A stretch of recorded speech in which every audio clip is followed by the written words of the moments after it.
Good morning, class 6. How are you all? I hope you all are well. This is your English grammar class.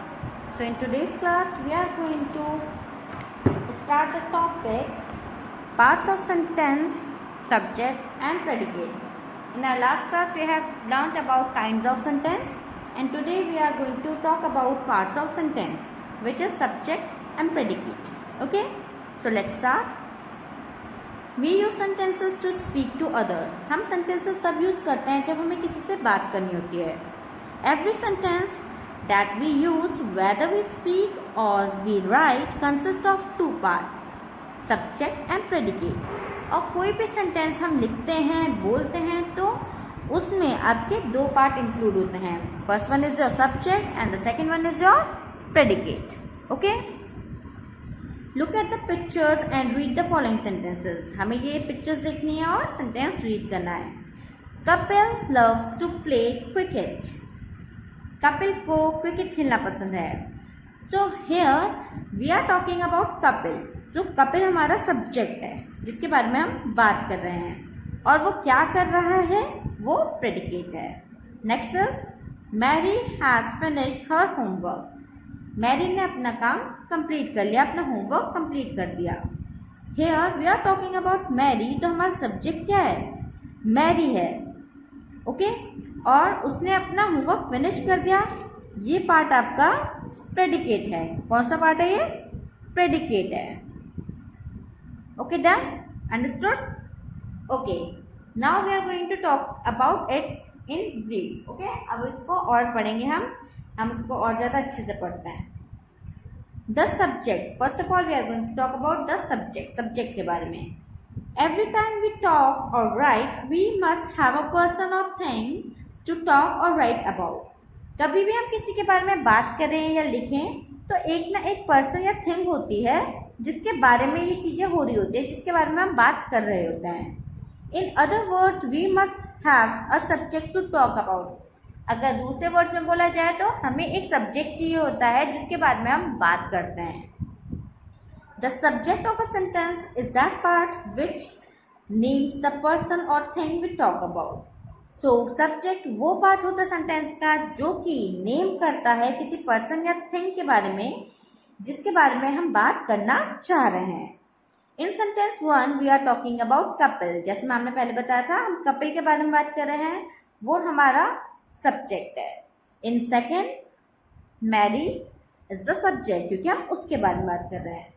Hence the subject of these two sentences are Kapil and Mary respectively.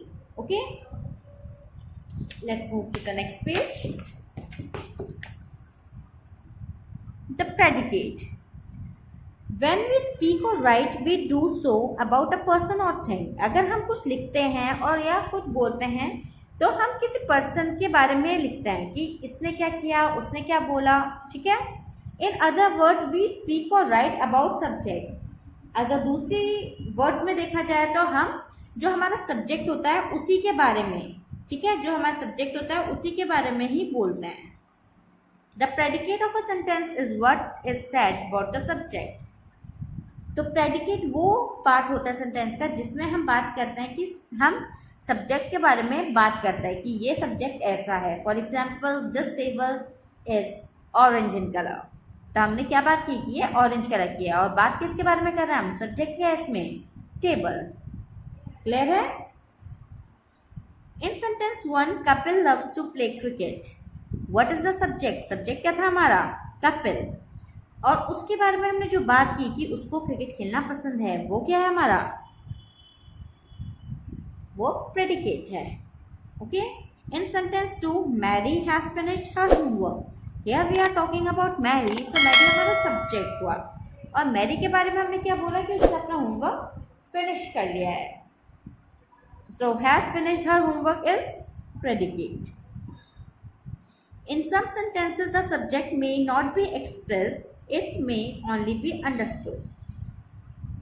कुछ sentences में ऐसा होता है कि हम subject को express नहीं करते, उसको directly नहीं बोलते, लेकिन अगर हम ऐसा बोल रहे हैं तो सामने वाला समझ जाता है कि हम इसी के बारे में बात कर रहे हैं. फॉर एग्जाम्पल, अगर आपके सामने कोई इंसान खड़ा है, आप उसको एक इशारा करो स्टैंड अप, तो इसका मतलब है आपने स्टैंड अप बोला है लेकिन इसमें सब्जेक्ट प्रेजेंट है लेकिन आप बोल नहीं रहे हो, वो सब्जेक्ट है आपका you stand up.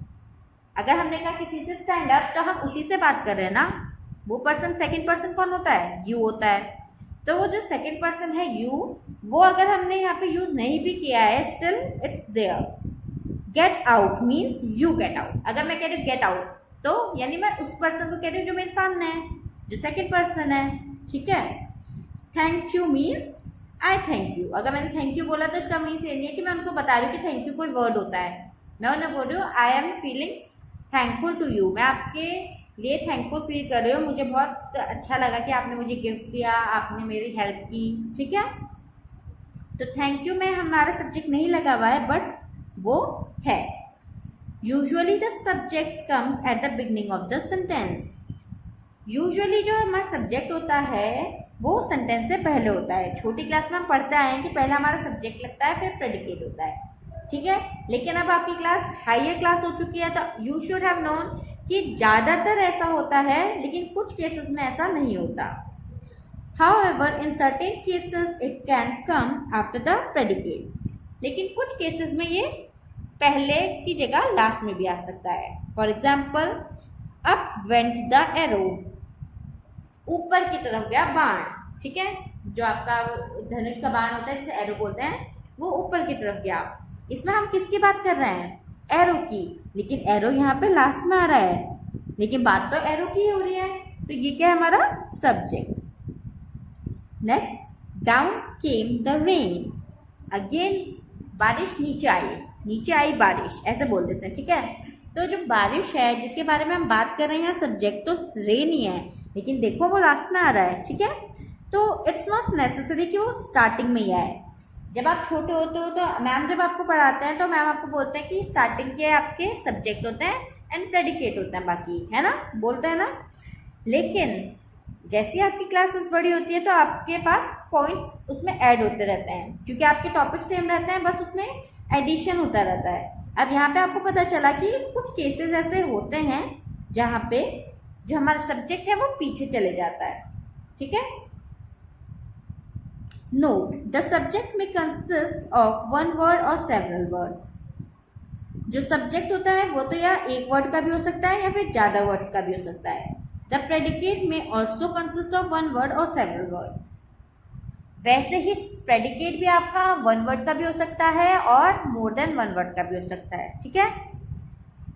Read the following sentences. They fought, here they is subject, fought is predicate. एक ही है, एक है, ठीक है, दोनों वन भी हो सकते हैं एंड मोर देन वन भी हो सकते हैं। For example, the fox to है ये, saw the bunch of grapes, ये 1 2 3 4 5 वर्ड्स हैं। So here the subject is of 2 words and predicate is of 1 2 3 4 5, यानी मोर देन वन वर्ड, और यहाँ पे ये सिंगल भी है, ठीक है। तो दोनों तरह से हो सकते हैं। When the subject of a sentence consists of several words, there is always one word which is more important than the other. So जब सब्जेक्ट में several words यूज हुए हों तो उसमें से सिर्फ एक वर्ड होता है जो इम्पॉर्टेंट होता है, ठीक है। फॉर एग्जाम्पल, अगर हम ये वाले के क्वेश्चन की बात, ये वाले सेंटेंस की बात करें, द फॉक्स, हेयर इंपॉर्टेंट किसको मिलेगी, फॉक्स को, क्योंकि हम किसके बारे में बात कर रहे हैं, फॉक्स। ऑल्दो ये भी सब्जेक्ट है हमारा बट हम इंपॉर्टेंस किसे देंगे, फॉक्स को। सो हेयर ये पूरा तो सब्जेक्ट हुआ और इसको हम बोलेंगे subject word. This word is called subject word. जो इंपॉर्टेंट वर्ड होता है उसे हम बोल देंगे सब्जेक्ट वर्ड, ठीक है। For example, the cat is sleeping. Here these two are subject, ये दोनों क्या है, सब्जेक्ट हैं, लेकिन इसमें इंपॉर्टेंट है कैट, क्योंकि कैट के बारे में बात कर रहे हम, तो ये हमारा हो जाएगा सब्जेक्ट वर्ड। क्लियर है। The subject word is always a noun or a word or a group of words that does not that's the work of the noun. So subject word वो होता है नाउन जिसके बारे में हम बात कर रहे हो, ठीक है, जो इम्पोर्टेंट हो। Read these sentences, move to the next page. Read these sentences. The young girl was sitting near the table. So in sentence 1 the subject consists of 3 words. ये 3 word हैं, the young girl, ये हमारे क्या हुए, subject हुए। The young girl and the most important word is girl, okay? So in the young girl जो सबसे important word है वो है हमारा गर्ल, तो ये हमारा क्या हो गया, subject word. In next line, the kind hearted are loved by God. Here the kind hearted is subject, ये क्या है, सब्जेक्ट है। लेकिन ये जो वर्ड है काइंड हार्टेड, काइंड और हार्टेड दोनों, ये हो गए आपके subject words, okay.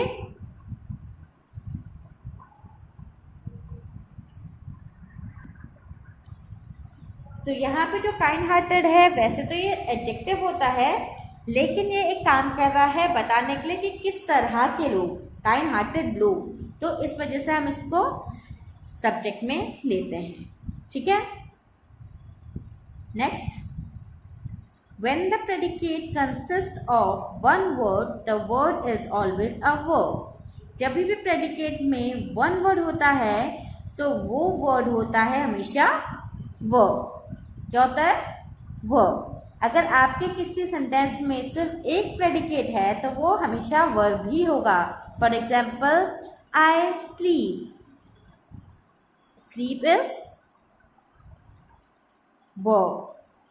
She ran, ran is verb, ठीक है। तो अगर आपका सेंटेंस में सिर्फ एक प्रेडिकेट है, ओनली वन प्रेडिकेट है, तो वो हमेशा क्या होगा, वर्ब होगा। क्या होगा, वर्ब होगा। Read this sentences. The child cried, देखो द चाइल्ड आपका क्या था, सब्जेक्ट, ये प्रेडिकेट था और सिंगल था, इसलिए ये भी वर्ब है। क्राई करना मीन्स रोना, ये क्या है, वर्ब है। वन ऑफ द प्रिजनर्स, इसमें वन ऑफ द प्रिजनर्स आपका सब्जेक्ट है, ये पार्ट आपका प्रेडिकेट है। और एस्केप मीन्स भाग जाना एक जगह से, तो ये भी आपका वर्ब है, ठीक है। So in sentence 1 the predicate has only one word, cried, and that is verb, वो वर्ब था।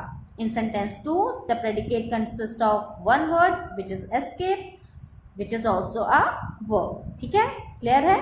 यानी अगर आपके सेंटेंस में सिर्फ एक प्रेडिकेट होगा, एक वर्ड होगा और वो भी वो प्रेडिकेट होगा, तो वो हमेशा वर्ब होगा। How to find the subject of a sentence, कैसे हम सब्जेक्ट को ढूंढ सकते हैं। It is possible to find out the subject in a sentence by taking the verb and asking the question who और व्हाट। अगर हम कोई चीज वर्ब ले लें कि ये हो रहा है और उसके बाद पूछे कि कौन या क्या कर रहा है, ठीक है, तो वो हमारा हो जाता है सब्जेक्ट, कौन और क्या। For example, Abdul Hamid was a great soldier. So here the soldier is, हमने क्या पूछा, who was the great soldier, इसमें हु पूछ लिया हमने कि कौन। जब कौन कौन कौन है, अब्दुल हामिद है, जिस कौन की बात हम यहाँ करें वो कौन है, अब्दुल हामिद है, तो ये हमारा हो जाएगा सब्जेक्ट, ठीक है। इन next line, an aeroplane flies in the air. What flies in the air, अब हमने पूछा क्या उड़ता है आसमान में या हवा में, तो यहाँ पे जो वर्ड है उसका आंसर है the aeroplane, the aeroplane. So the an aeroplane जो है हमारा वो आपका हो जाएगा सब्जेक्ट, क्योंकि हम उसके बारे में बात कर रहे हैं। और जब हमने क्या पूछा तो हमारा आंसर एन एरोप्लेन आया। अगर मैं पूछूं ऊपर क्या उड़ता है, कहा क्या बोलते हो, एरोप्लेन, है ना, ऐसे भी बोलते हैं ना, हम आंसर ऐसे भी देते हैं। तो इसमें जो मेन सब्जेक्ट है वो है आपका aeroplane, okay. These answer are the subject of the above sentences, जैसे मैम ने आपको बताया, okay. So with this the class and here I will see you the next time. In our next class, we are going to do this exercise. I hope you understand till here. I will see you the next time. Till then, stay home, stay safe.